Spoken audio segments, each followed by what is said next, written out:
Ya, vamos a hablar sobre demencia. Ya en esta clase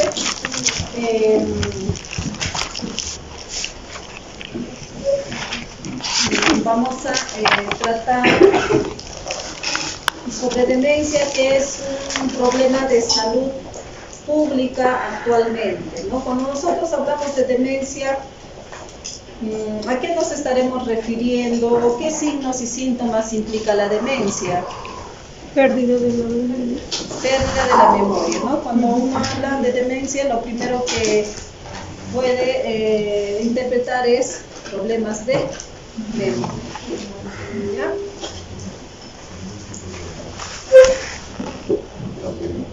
La demencia es un síndrome que implica el deterioro de la memoria, el intelecto, el comportamiento y la capacidad para realizar actividades de la vida diaria. La demencia no es una consecuencia inevitable del envejecimiento. El número de personas con demencias está aumentando rápidamente. La enfermedad de Alzheimer, que es la forma más común de demencia, acapara entre un 60 a un 70% de todos los casos. Entonces, cuando nosotros escuchamos demencia, también se nos viene a la cabeza que puede ser una enfermedad de Alzheimer, y para los pacientes es su preocupación cuando ellos vienen a la consulta médica. Doctora, tengo olvidos, ¿no? Y ellos están diciendo que pueden tener enfermedad de Alzheimer. La demencia es una de las principales causas de discapacidad y de dependencia entre las personas mayores en el mundo entero. La mayoría de los cuidadores de las personas con demencia generalmente son los familiares o tienen sus cuidadores. ¿Ya? Entonces, según la DSM-5, la demencia se considera un trastorno neurocognitivo mayor, según la DSM-5, un trastorno neurocognitivo mayor. Y nosotros vamos a tener algunos dominios cognitivos. Mira, el que está comiendo, tómenle una foto para el TikTok, el que está comiendo su galleta. Algunos de la UPLA, comiendo en plena clase de neurología. Ya, yo les permito que tomen sus agüitas minerales, sus termitos, pero ya comida, ya un poquito de respeto, ¿ya, chicos? Muy bien, entonces los dominios cognitivos. ¿Qué dominios cognitivos tenemos? A la cabeza tenemos la memoria, ¿no? La atención, la función ejecutiva, el aprendizaje, el lenguaje, las funciones visuoperceptivas, las funciones visuoconstructivas, la cognición social. ¿Qué otros dominios cognitivos tendremos? El pensamiento, ¿ya? El cálculo, el juicio, la abstracción, ¿no? Son algunos dominios cognitivos, ¿ya? Si tenemos un trastorno neurocognitivo mayor, también tenemos un trastorno neurocognitivo menor. Estos van a ser diferentes o se van a diferenciar del delirium, ¿ya? Entonces, en el delirium, nosotros vamos a tener pacientes que se presentan con cuadros agudos, con desorientación, con agitación psicomotriz, ¿no? Tenemos el delirio de tipo hiperactivo y el delirio de tipo hipoactivo. Están somnolientos, hipoactivos, ¿ya? Entonces tenemos que diferenciar de estos del trastorno neurocognitivo mayor y menor. Vamos a describir los criterios diagnósticos propuestos en el DSM-5 para trastorno neurocognitivo menor. Vamos a tener tanto en el trastorno neurocognitivo menor y mayor, vamos a tener 4 criterios. El primer criterio es, nos dice evidencia de un declive cognitivo modesto desde un nivel previo de mayor desempeño en uno o más de uno de los dominios cognitivos referidos, los que ya hemos mencionado. ¿Cuáles son esos dominios cognitivos? La memoria, el lenguaje, ¿qué más? Las funciones ejecutivas, ¿no? También la praxia, la gnosia, que nos faltan algunos dominios cognitivos, el pensamiento, el juicio, ¿ya? El lenguaje, la memoria. Y estos son referidos por quién? Puede ser referido por el mismo paciente, por el individuo, por un tercero o el facultativo, ¿no? Nos informa sobre el declive modesto en las funciones cognitivas. El declive en el desempeño neuropsicológico, implicando un desempeño en los test del rango de 1 a 2 desviaciones estándar por debajo de lo esperado en la evaluación neuropsicológica reglada o ante una evaluación clínica equivalente. En cuanto a estos test neuropsicológicos, nos ayudan los neuropsicólogos. Lo otro que nosotros podemos usar algo alternativo es el Mini-Mental. Ustedes en geriatría han llevado Mini-Mental, ¿no? Han elaborado su Mini-Mental, ¿ya? B. Los déficits cognitivos son insuficientes para interferir con la independencia, ¿no? Entonces nos dice es insuficiente para interferir con la independencia. Por ejemplo, actividades instrumentales de la vida diaria, tareas complejas como el manejo de la medicación y de dinero, pudiendo ser preciso esforzarse más, utilizar estrategias compensatorias o hacer una acomodación para mantener la independencia. Hay pacientes que tienen sus cuadernitos, ¿no? Y anotan ahí qué actividades tienen que realizar, qué día están, subrayan en sus calendarios. Los déficits cognitivos no ocurren exclusivamente en el contexto de un delirio, ¿ya? Entonces estamos hablando que un delirio es de presentación aguda. En cambio los trastornos neurocognitivos generalmente son de evolución crónica, meses. Los déficits cognitivos no son atribuibles de forma primaria a la presencia de otros trastornos mentales. Por ejemplo, trastornos de depresión mayor, esquizofrenia. ¿Ya? Tenemos que descartar. Entonces, tenemos estos 4 criterios y en el trastorno neurocognitivo mayor vamos a poder observar que el declive cognitivo es sustancial. Ya es sustancial, es más severo desde un nivel previo de mayor desempeño en uno o más de los dominios cognitivos referidos. Ya también nos informa el paciente, un tercero o un facultativo, y usamos también test neuropsicológicos.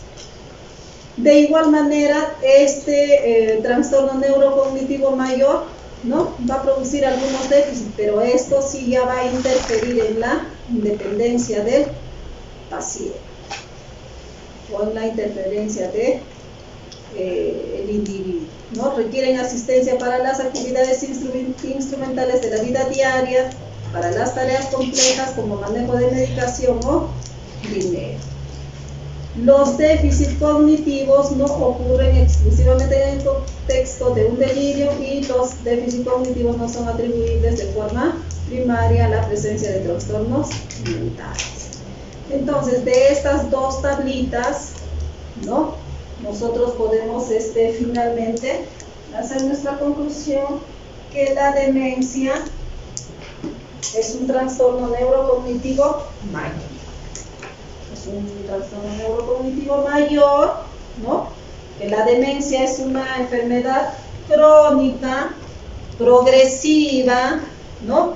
Que afecta a la independencia del individuo y puede afectar tanto a su vida laboral, su vida familiar, su vida social, y de esta manera pues lo va a discapacitar, ¿ya? A los que están durmiendo nos ponemos de pie un momento, a ver todos chicos, nos ponemos de pie para que me capten, porque si no con la demencia se van a ponemos de pie.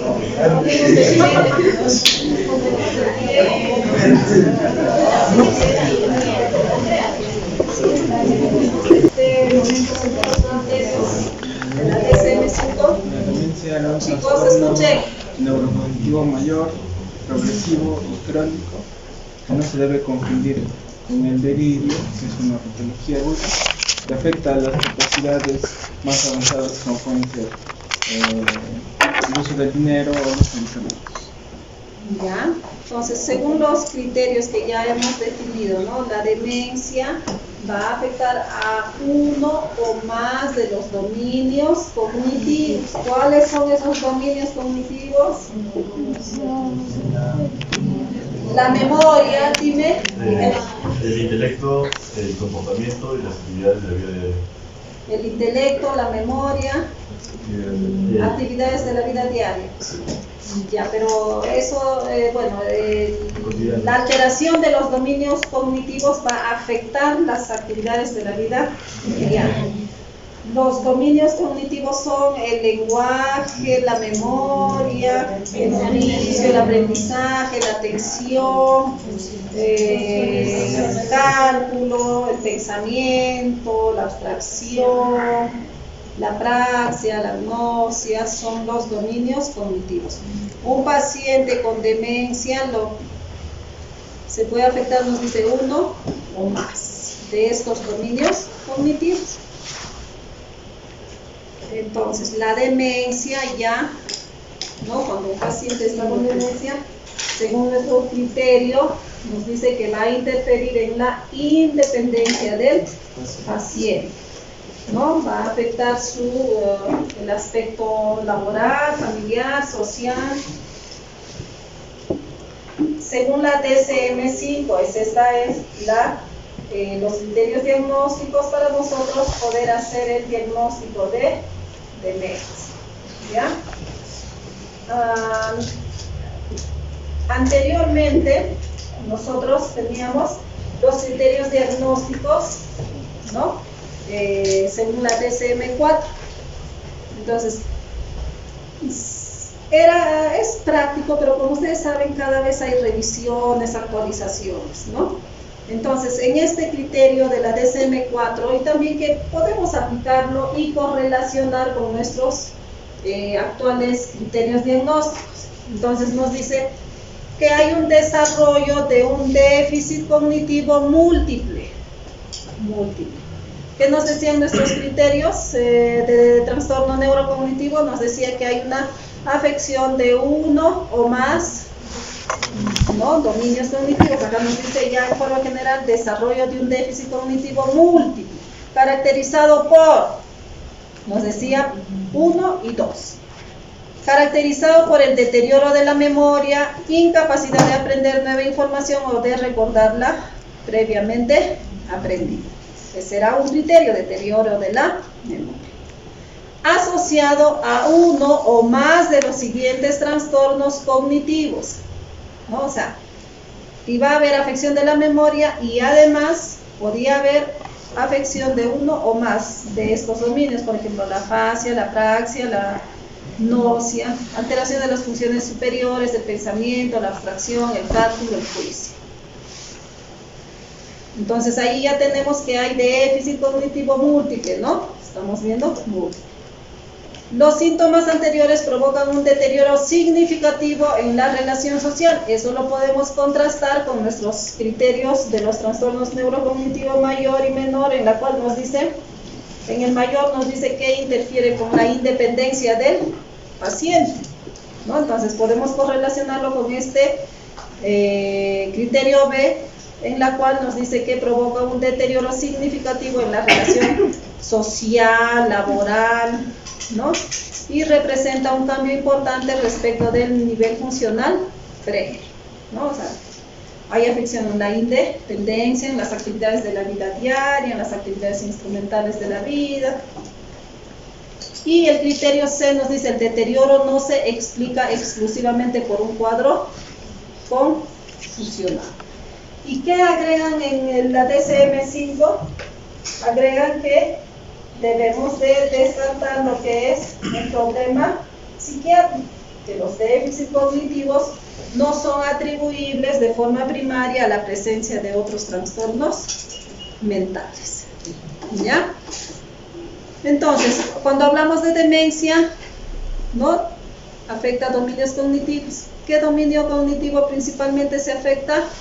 La memoria y otros más, ¿no? Entonces, pues basta que se afecte la memoria, ya estoy hablando de demencia, o más, porque el paciente con demencia finalmente en etapas avanzadas tardías va a tener afasias, va a haber problemas de lenguaje, va a haber problemas de la praxia, no va a saber vestirse. Tal vez primero se pone la casaca, luego el polo, o en casa se confunden los lugares, ¿no? O cuando le preguntamos del juicio, va a estar alterado. Entonces, alteración de uno o más dominios cognitivos, ¿ya? Conclusión. Características diferenciales entre delirio y demencia. Delirio, ¿no? Nos dice el inicio es rápido y brusco. Entonces, cuando nosotros descartamos o estamos estudiando demencia, tenemos que descartar que no sea un delirio. Entonces, el delirio es rápido y brusco. La demencia de presentación lenta y de forma progresiva. Lenta y forma progresiva. La duración del delirio es breve, en cambio la de la demencia, la duración es prolongada, es toda su vida, si es que no hay una causa identificable al cual tratar. Las demencias de tipo Alzheimer progresan en el tiempo. El curso del delirio es fluctuante. En la mañana puede estar agitado, más tarde puede estar tranquilo, ¿no? Puede estar lúcido, hay alternancia de periodos de lucidez y confusión, ¿no? Entonces fluctuante. En cambio la demencia es estable. Cuando un paciente tiene demencia no te va a decir que esta semana ha estado bien y la anterior semana ha estado confuso, desorientado, no recordaba. Eso ya no es demencia. Trastornos de la percepción. Los pacientes con delirium van a tener alucinaciones intensas, son muy pronunciadas, se pueden decir este cuadro de alucinaciones, a diferencia de los pacientes con demencia, que es menos frecuente, y su cuadro de alucinaciones en pacientes con demencia, como por ejemplo la enfermedad de Alzheimer, van a estar en etapas algo más tardías. Los pacientes con delirium van a tener alteraciones del sueño, ¿no? De día van a dormir y de noche van a estar despiertos, van a tener agitación psicomotriz. En el paciente con demencia, el insomnio es raro. ¿Ya? En etapas tardías pueden tener problemas de sueño. La actividad psicomotora en los pacientes con delirio están agitados, violentos, sí, hay periodos de tranquilidad, y en la demencia pues, pueden tener apatía. Esos pacientes.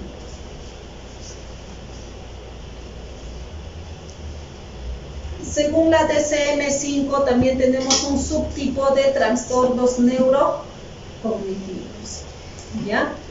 Trastornos neurocognitivos. Tenemos a la cabeza el trastorno neurocognitivo debido a la enfermedad de Alzheimer. Entonces esta era una demencia, la demencia más frecuente, que sucede en un 60-70%, Edad de presentación promedio de la enfermedad de Alzheimer entre 60 promedio, ¿no?, de edad. Le sigue el trastorno neurocognitivo vascular o la demencia de tipo vascular. ¿Ya? ¿Quiénes desarrollarán este trastorno neurocognitivo vascular? Los pacientes que hayan tenido infartos cerebrales.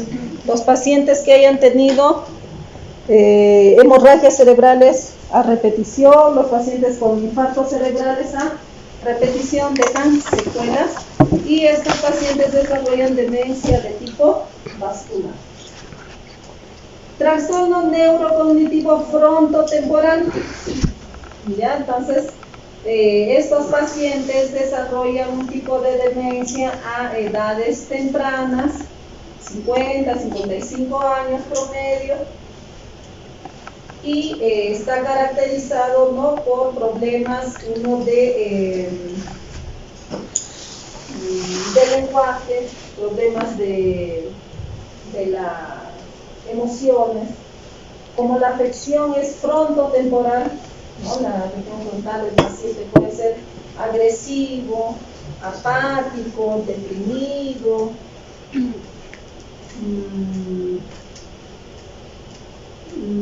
puede ser irritable, ¿no? Y como está afectado la región temporal, nuestro paciente también va a desarrollar problemas de afasias, ¿ya? Entonces, mi paciente con demencia frontotemporal, aparte de tener problemas de la memoria y de otros dominios cognitivos, va a tener problemas de ¿qué? Afasias, problemas de lenguaje, problemas de... puede tener ataxia también, ¿no? Va a tener problemas de las emociones, de la conducta, ¿ya? Estos pacientes pues van a desarrollar la enfermedad o la demencia de tipo frontotemporal. Tenemos los pacientes con trastorno neurocognitivo debido a traumatismos cráneoencefálicos. No duerman, chicos. Los pacientes boxeadores, por ejemplo, pueden desarrollar la demencia pugilística o pugilística. La demencia pugilística. Los pacientes boxeadores desarrollan este tipo de demencia, ¿no? Que es secundario a traumatismos cráneoencefálicos. Es un ejemplo. Los pacientes con trastorno trastorno neurocognitivo debido a demencia por cuerpos de Lewy. Estos pacientes van a desarrollar demencia asociado a algunos cuadros o síntomas parecidos al Parkinson. Ya, los pacientes con demencia por cuerpos de Lewy.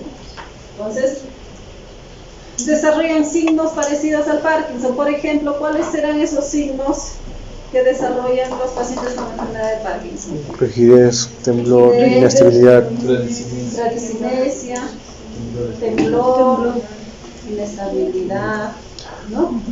Entonces, ¿cómo lo diferenciaremos, no? La demencia por cuerpos de Lewy de la demencia por la enfermedad de Parkinson. La demencia por cuerpos de Lewy generalmente se presentan en etapas tempranas, ¿no? 50 promedio. En cambio, la demencia por la enfermedad de Parkinson se presenta en etapas tardías. Si el Parkinson comienza a los 55 años promedio, la demencia puede ser en unos 10, 15 años, ¿no? Cuando tenga mi paciente 65, a partir de los 70 años, 65. Esa es la diferencia.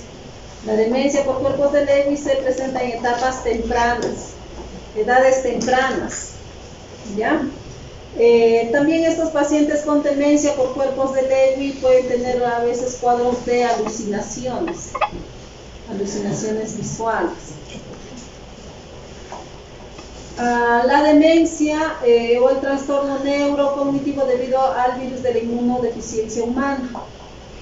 Tenemos la demencia inducida por algunas sustancias tóxicas. Tenemos el trastorno neurocognitivo o la demencia asociada a la enfermedad de Huntington, igualmente, ¿no? Pueden desarrollar en etapas tardías.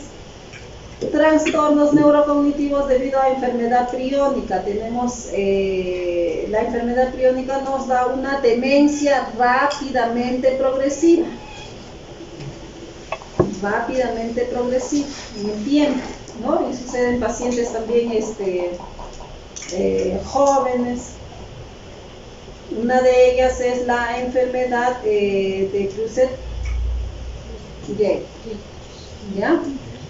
En la cual nosotros al hacer estudios de este tipo de demencia, pues hacemos estudios de líquido cefalorraquídeo y encontramos la proteína 14.3 positiva. Ese examen no lo hacen acá, lo hacen en Estados Unidos, no lo hacen en el Perú, ¿ya? Trastorno neurocognitivo debido a otra condición médica. ¿Qué condición médica nos dará cuadros de demencia?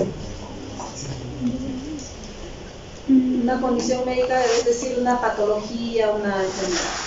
Por ejemplo, el déficit de vitamina B12, ¿no? Nos va a producir cuadros de demencia.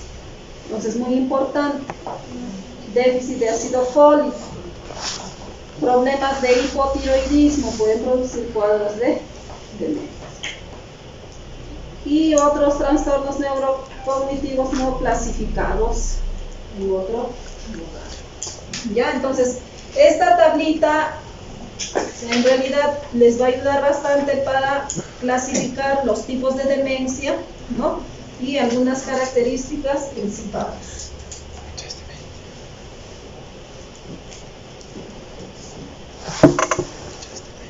Las manifestaciones clínicas de la demencia pueden ser leves, ¿no? A un inicio hay olvido, desorientación. En la fase intermedia los pacientes pueden tener, es más evidente los olvidos, la desorientación más frecuente, conductas extrañas, preguntas repetitivas, se vuelven más dependientes. En las etapas avanzadas ya hay dependencia total. Las manifestaciones clínicas, ¿no? Hay más, la alteración de la memoria es más severa, el aprendizaje y lenguaje mucho más deteriorado, ya pueden tener dificultades para caminar, la parte motora, ¿no? Agresividad y alucinaciones. En cuanto a la etiología, ya en nuestra tablita según la DSM-5 también ya hemos podido determinar tipos de etiología. Y dentro de las etiologías de demencias degenerativas, que son demencias primarias, y también tenemos demencias de tipo secundario. Dentro de las demencias de tipo degenerativo, tenemos a lo que es la enfermedad de Alzheimer. Tenemos a la demencia frontotemporal, tenemos a la demencia por cuerpos de Lewy y a la enfermedad de Huntington. También podríamos agregar aquí a la demencia por Parkinson, que es en etapas muy tardías. ¿Ya? Demencias secundarias. Demencias secundarias cuando hay una causa primaria de la lesión neuronal. La lesión está fuera de la neurona. Algunas de esas causas secundarias son reversibles. ¿Ya? ¿La demencia vascular será reversible?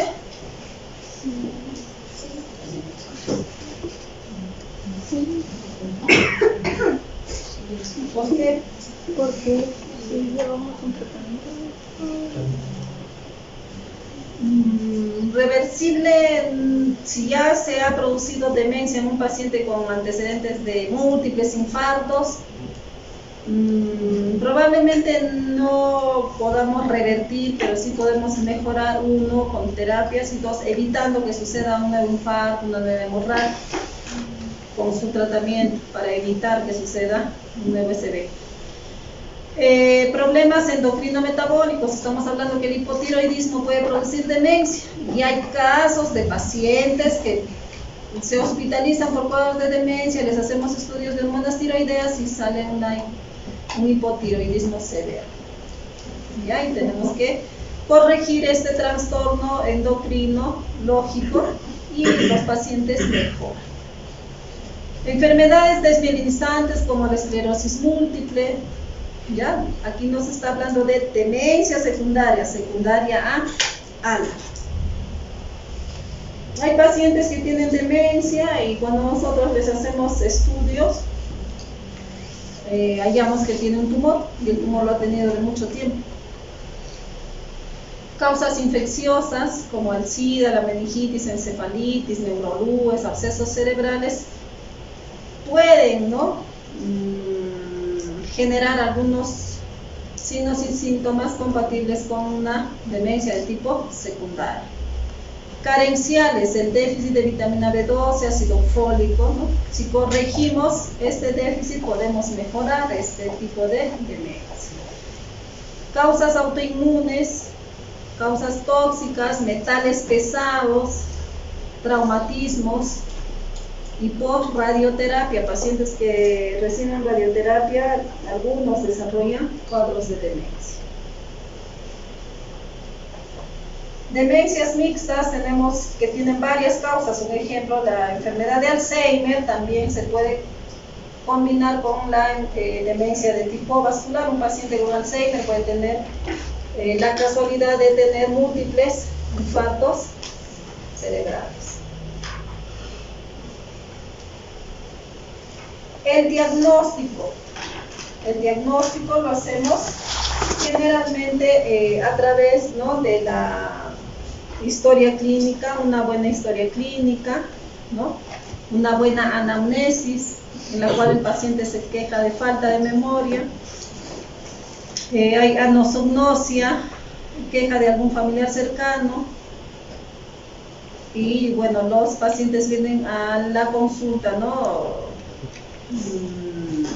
Generalmente cuando mi paciente tiene problemas de memoria, siempre debemos de contrastar con el familiar o un tercero, porque hay pacientes simuladores o pacientes con problemas psicológicos que pueden referir de problemas de memoria, ¿ya? Entonces esto hay que contrastar con los familiares. ¿Qué será anosognosia? Busquen en su, a ver, en el Google, busquen anosognosia, el que está durmiendo, toda la clase, nos va a buscar anosognosia, ya nos va a contagiar.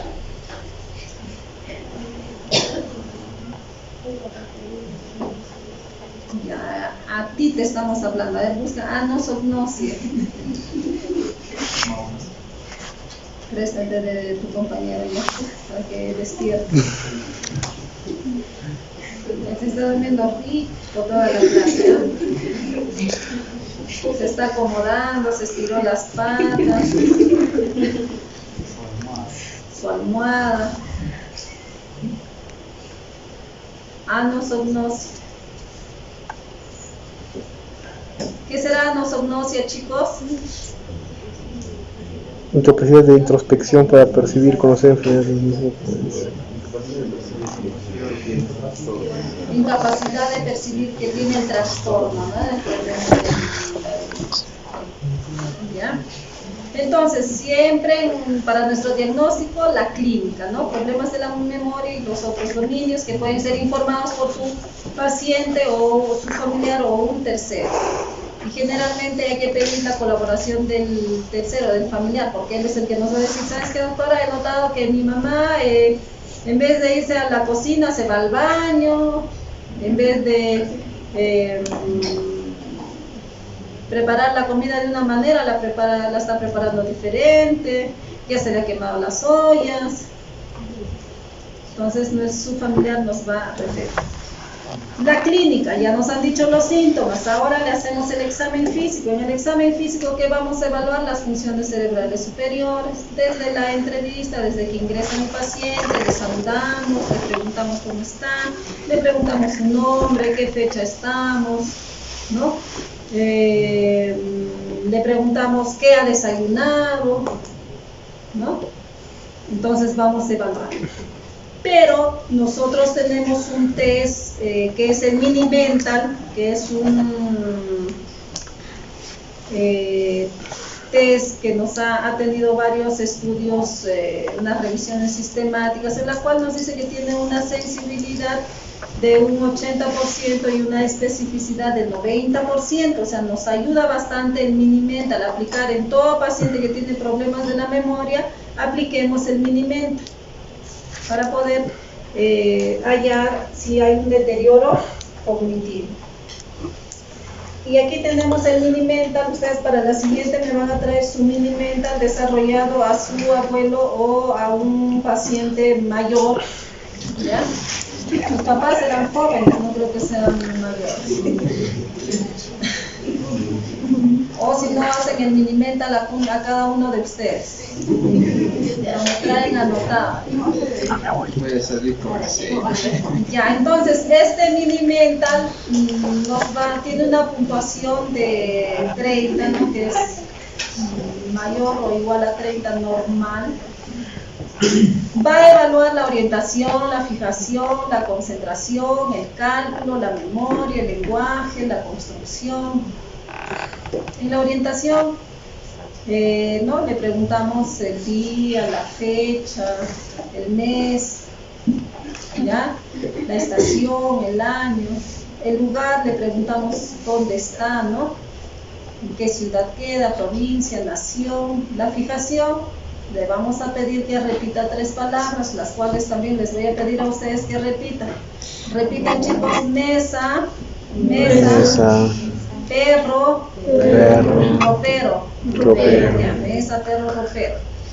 Muy bien, es la atención, la fijación. La concentración y el cálculo. Entonces, dependiendo también de mi paciente, de qué grado de instrucción tiene, yo podré evaluar. Si tal vez estudió hasta la primaria, secundaria, ¿no? Le diré que repita los números en forma descendente a partir del 20, del 30, de 3 en 3 o de 2 en 2, cosa que evaluamos de acuerdo al nivel de instrucción. Si el paciente es un ingeniero, es un médico, le diré pues que repita los números en forma descendente a partir del 100, de 7 en 7, le complico más la prueba, ¿ya? Le decimos que repita los siguientes números, que lo aprenda. Ahora que lo repita hacia atrás. Evaluamos la memoria. Chicos, ¿qué palabras hemos repetido hace un momento? Mesa, pera, ropero. Mesa, pera y ropero, ¿no? Entonces, mientras nosotros evaluamos al paciente y le volvemos a preguntar qué palabras eran, algunos con demencia ya pues nos repiten las 3 palabras, ¿ya? Lenguaje y construcción. En cuanto al lenguaje, vemos si nomina o no nomina, ¿no? Yo les enseño, ¿qué es esto, chicos? Celular, ¿no? Estoy evaluando a mi paciente. ¿Para qué sirve? Para ver muchas el cosas. Facebook, Instagram, ¿qué más? Por favor, no. WhatsApp, ya, todo menos para revisar los temas que ya. Luego le decimos que repita una frase, ¿no? En este caso nos dan en un tigral, la guía, ¿qué dice? 5 perros, dice, ¿no? Pero nosotros podríamos decirle otra frase, ¿no? 3 tristes tigres comen trigo en un solo plato, ¿ya? También evaluamos la abstracción mediante analogías, comparaciones, ¿no? Le decimos en qué se parece una manzana y una pera, ¿qué son? Frutas. ¿En qué se parece el rojo y el verde? Son colores. ¿En qué se parece un gato y un perro? ¿No? Estamos evaluando de esa manera. Evaluamos ahora la praxia. ¿no? La praxis evaluamos y le pedimos, ¿no?, que coja, nos dice con la mano derecha que coja un papel, ya, con la mano derecha. Luego le pedimos que lo doble por la mitad y lo ponga en el suelo. Tiene que cumplir todo esto, este proceso de acuerdo a los pasos, ¿ya? Si ya está alterado algo, hay alteración de la praxis. También le evaluamos dándole escribiendo en una hoja, escribimos cierre los ojos, al paciente le mostramos, le decimos lee, ¿no? Que lo lea mentalmente y que lo ejecute. Entonces él lo va a leer y lo va a ejecutar. Cerrar los ojos. Escriba una frase, le damos una frase y que copie esta figura. Ya tienen sus puntajes. Paciente que tiene menos de 24 de puntaje, ya estamos frente a un deterioro cognitivo. Y el deterioro cognitivo puede ser leve, puede ser moderado, puede ser grave. El deterioro cognitivo menos de 14 ya es grave. Muy bien. Para la siguiente me traen su mini-mail. ¿Qué exámenes? Ya hemos hecho lo que es la parte clínica, ¿a base de qué? De la historia clínica, que comprende la anamnesis, en la cual hemos preguntado desde cuándo tiene sus olvidos, ¿no? ¿Qué más? Le hemos hecho en la historia clínica, ¿qué más va? El examen físico. Le examinaremos, pero más orientado a lo que son funciones cerebrales superiores, ¿no? Y nos apoyamos del mini-mail. Una vez hemos hecho nuestra historia clínica, una buena obtención de datos, nosotros pasamos a lo que es el diagnóstico para confirmar con los exámenes auxiliares. ¿Qué exámenes auxiliares realizaremos? Al paciente que tiene deterioro cognitivo le vamos a hacer los exámenes de sangre rutinarios que siempre le pedimos: hemograma, glucosa, creatinina, perfil hepático, perfil lipídico, perfil de coagulación. ¿Por qué es importante todo esto? En el hemograma, ¿qué podemos ver? Si es que hay leucocitosis, habrá un proceso infeccioso que puede simular una demencia. Plaquetas bajas, habrá plaquetas de 20.000, habrá un riesgo de sangrado a nivel cerebral, ¿no? Nos ayuda a buscar la etiología, ¿no?, de ese cuadro posible de demencia. La glucosa, pacientes con hipoglicemia. Electrolitos, pacientes con hiponatremia, hipernatremias. ¿Ya? ¿Qué más pedimos? ¿Qué otros exámenes más? Pedimos VDRL, pedimos VIH, ¿no? Hemos visto que dentro de la etiología de demencias tenemos el VIH como una causa. Sífilis, VDRL puede producir también cuadros de demencia. ¿Qué otros exámenes pedimos? Un EKG para evaluar si hay algún tipo de arritmia que puede predisponer a una demencia de tipo vascular, los pacientes con infartos cerebrales. ¿Ya? ¿Qué más pedimos? Una radiografía de tórax. Importante, pueden haber neoplasias a nivel pulmonar, y ustedes saben que hace metástasis más frecuente al cerebro. Entonces, con todos esos exámenes vamos a poder nosotros buscar la etiología y confirmar cuál es la causa de la demencia. ¿Qué más estamos olvidando? A un inicio hablamos de vitamina B12. Entonces, ¿qué pedimos? Dosaje de vitamina B12. ¿Qué otro examen más pedimos? Control de hormonas tiroideas. ¿Ya? Entonces, todo en relación a lo que queremos diagnosticar.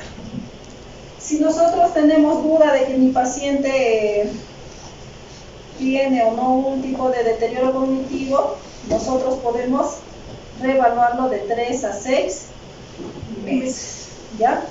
Entonces ya hemos hecho todos los exámenes de sangre y también nos apoyamos ¿de qué? De una tomografía o de una resonancia.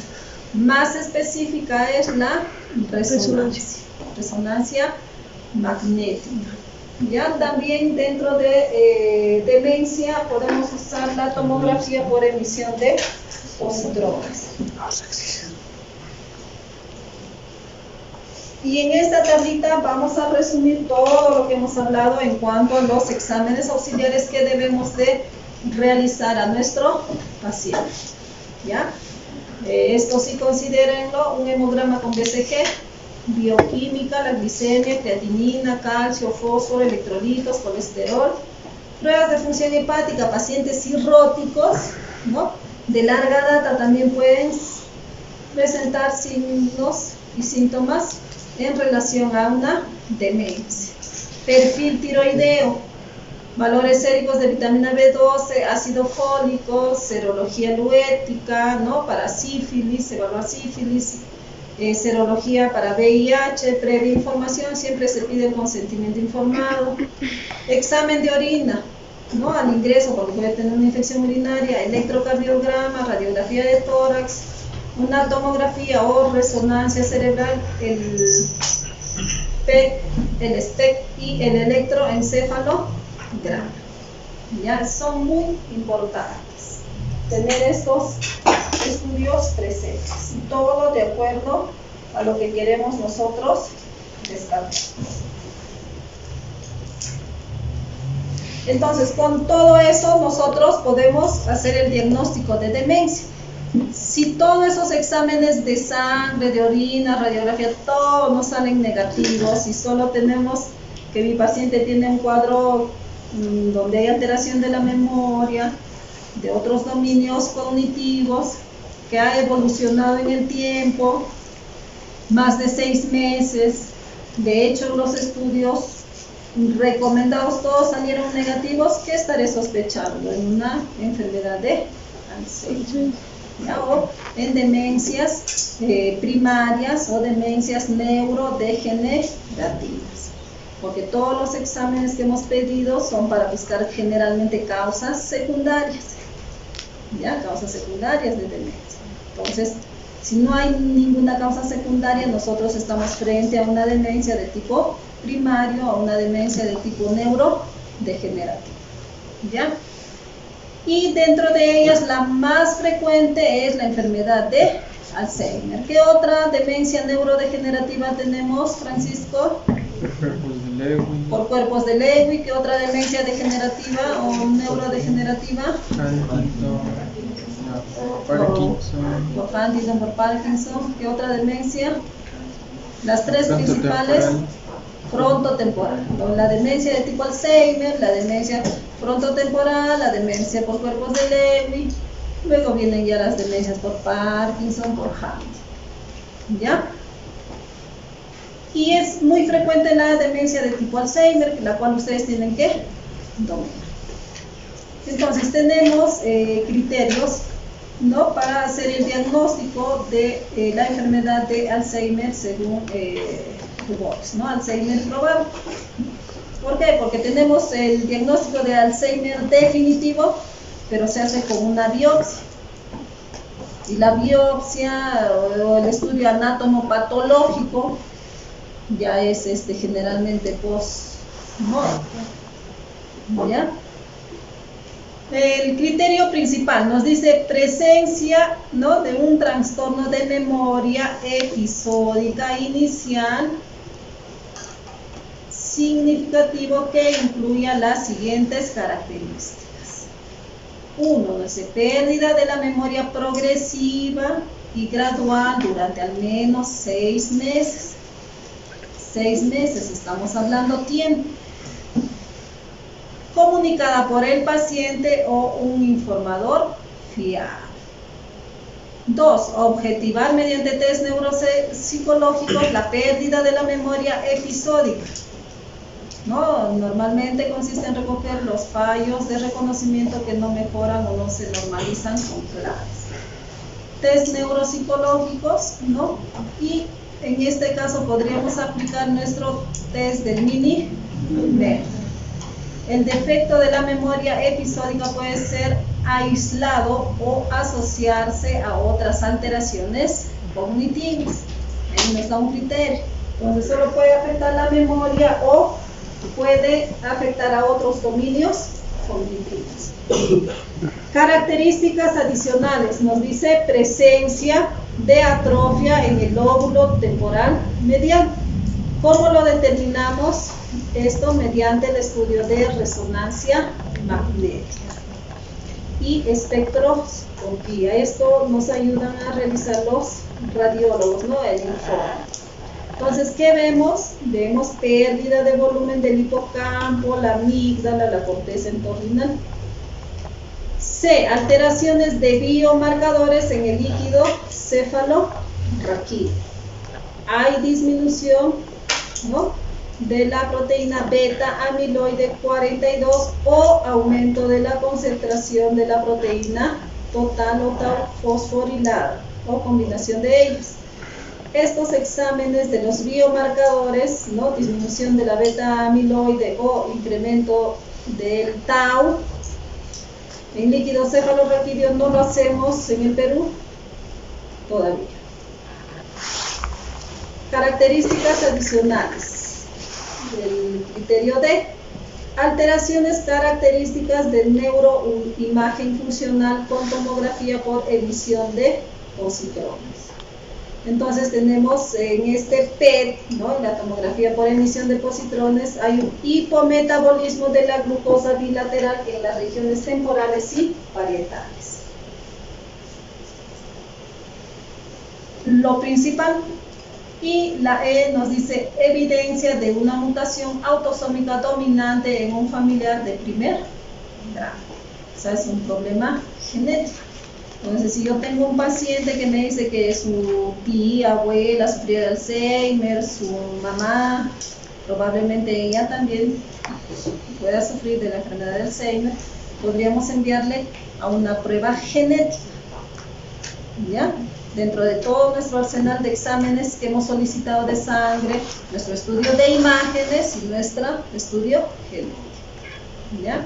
Entonces, estos criterios son muy importantes. Nos dice que reúne los criterios de A más al menos uno de B, C, D o E. Entonces, el criterio A deben reunir todos los pacientes asociados a una característica adicional. Y aquí es donde yo voy a presentarles, ¿no?, criterios diagnósticos de enfermedad de Alzheimer, ¿no?, según el NICS, el ADA, en la cual nos dice criterios de enfermedad de Alzheimer definitiva, ¿no?, cumplir los criterios de enfermedad de Alzheimer probable y la evidencia histopatológica compatible. Ahí hablamos de una demencia de Alzheimer de tipo definitivo. En la enfermedad de Alzheimer de tipo probable nos dan algunas características más en este caso, ya para lo que es criterios diagnósticos probables según estos criterios. Nos dice que el Mini-Mental podemos encontrar en una puntuación menor a 24, déficit en 2 o más áreas cognitivas, ausencia de trastornos de conciencia, inicio entre los 40 y 90, aunque es más frecuente entre los 60, ¿no? A partir de los 60, 65 años es muy frecuente la enfermedad de Alzheimer, pero nos da unos rangos que podría darse entre los 40 y 90. Sin evidencia de otras enfermedades que puedan justificar la clínica, hay existencia de antecedentes familiares, ¿no? Estamos hablando de trastornos similares, cambios de la conducta para realizar actividades de la vida diaria, deterioro del lenguaje, pueden tener afasia, de la capacidad motora, apraxia, del reconocimiento perceptivo, agnosia. Apoyo de pruebas complementarias, tenemos el líquido cefalorraquídeo normal, enlentecimiento inespecífico o anormalidades del electroencefalograma, tomografía, resonancia y atrofia progresiva documentada en estudios seriados. Entonces aquí lo tenemos en forma general todos los criterios, y en la anterior clasificación o criterio de Du Bois está más organizado, ¿ya? Cuando nosotros hacemos el diagnóstico de enfermedad de Alzheimer, ¿no?, damos tratamiento. Tenemos dos grupos de fármacos, los inhibidores de la acetilcolinesterasa, que es el donepezilo, ribastimina, galantamina, y los inhibidores de los receptores de NMDA. Un representante es la memantina. Ya, estos son los fármacos usados. En fases iniciales de la enfermedad de Alzheimer usamos generalmente los inhibidores de la acetilcolinesterasa, donepezilo, ribastamina, galantamina. En fases intermedias a tardías, a avanzadas o graves, nosotros iniciamos ambos grupos, ¿no? Tanto los inhibidores de acetilcolinesterasa asociado a la memantina. Aparte del tratamiento farmacológico, tenemos el tratamiento sintomático a base de antipsicóticos, antidepresivos, anticonvulsivantes, porque estos pacientes también van a presentar cuadros psicóticos, ¿no?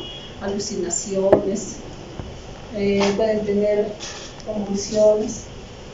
Y lo que es la terapia física, ¿no? Terapia cognitiva, terapia ocupacional, terapia con psicología, talleres, todo eso nos va a ayudar en el tratamiento de la demencia. ¿Ya? Antes de retirarnos, aunque quería retirarme a las 8 en punto, Francisco, ¿se puede pasar un video si compartes tu internet? ¿Tiene ¿Con la internet? computadora? La computadora. Ya, ayúdame a buscar entonces. Busca en Google. Vamos a ver dos tipos de demencia. La demencia de tipo frontotemporal y la demencia por cuerpos de Lewy. Hay dos artistas muy conocidos, ¿no? Robin Williams y Bruce Willis. Cada uno de ellos ha desarrollado un tipo de demencia, ¿no? Muy característica que no eran muy conocidas, ¿no? Pero ahora, aparte de enfermedad de Alzheimer, tenemos que estudiar estas demencias, ¿no? De tipo frontotemporal. Ejemplo, Demencia frontotemporal, ahí tenemos a Miren el título del video, doctora. Bruce Willis. Ya ahí está. Este de acá lo Ajá, pongo. este de eso.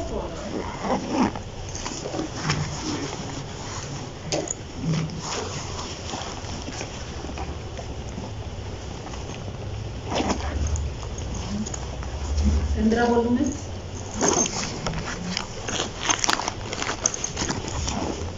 Entonces, la demencia frontotemporal, ¿qué características tenía, chicos? Aparte de producir problemas de la memoria y otros dominios cognitivos, ¿qué más? Ya, bueno, el problema del lenguaje, la afasia, ¿no? Lenguaje, problemas emocionales de conducta. Podría tener depresión, podría tener agresividad, apatía,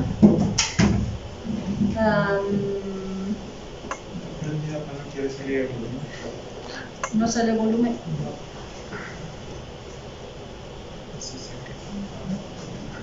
O el volumen de tu celular tampoco saldría si es que no está de frente, ¿no?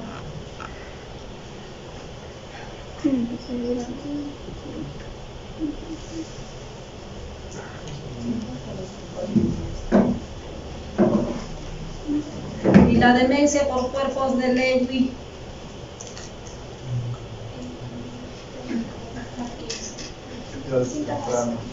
Era, ¿no?, de presentación temprana. Tanto la de demencia frontotemporal como la demencia por cuerpos de Lewy son de presentación temprana. Edades promedio 50 años, 55. La demencia por cuerpos de Lewy estaba acompañado. Seguimos con esta noticia de salud que sin duda agita las redes y es tendencia hasta ahora. Me refiero a la enfermedad que padece el actor Bruce Willis. Se llama demencia frontotemporal.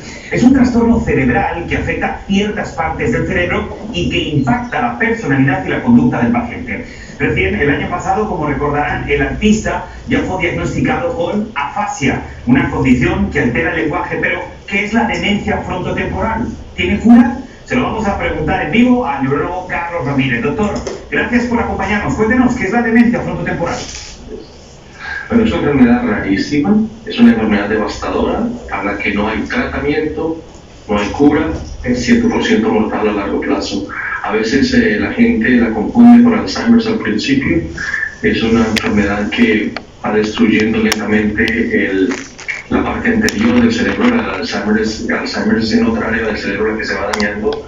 La persona comienza a tener cambios de personalidad, pierde el lenguaje gradualmente, y lo más serio es lo difícil que es para la familia, porque la persona ni siquiera se da cuenta de que tiene esos problemas, pierden inhibición. Son aquellas personas que hemos oído, por ejemplo, que se desnudan en frente de otros, pueden aún atacar a los familiares, la personalidad se cambia completamente. Estas personas terminan en un estado vegetativo y no tenemos ningún tratamiento que sea remotamente efectivo. Bueno, doctor, la verdad que esto es bastante preocupante. Entonces, bueno, yo sé que tú no estás tratando obviamente a Bruce Willis, pero ¿cuál sería el pronóstico de un paciente con esta enfermedad? Es el peor pronóstico que se le puede dar a un paciente, primero porque los problemas de comportamiento son sumamente severos. Estas personas hay que supervisarlas continuamente. Los medicamentos que nosotros usamos para Alzheimer y otras formas de demencia no son efectivas, es más, pueden hacer esta enfermedad peor. Y lo más triste es que hay un componente genético. Hay personas que tienen un gene que los hace más vulnerables, por eso a veces a los familiares les dice que se hagan esta prueba genética para ver, pero de todas maneras, ¿qué hace uno con esa información? Saber que le puede dar una enfermedad para la que no hay cura, o sea que en ese momento lo que necesita.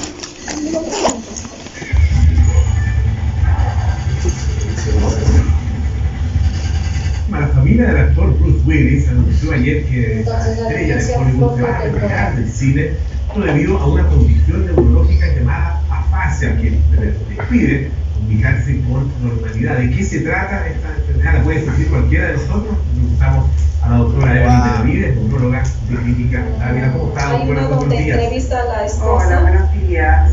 Cuéntenos de qué se trata la Tipos de afasias según Son chilenos, doctora. cerebrovascular. Bueno, nos va a hacer síntoma, y si empeora ese síntoma o hay una terapia que pueda en el lenguaje, en el sentido de no poder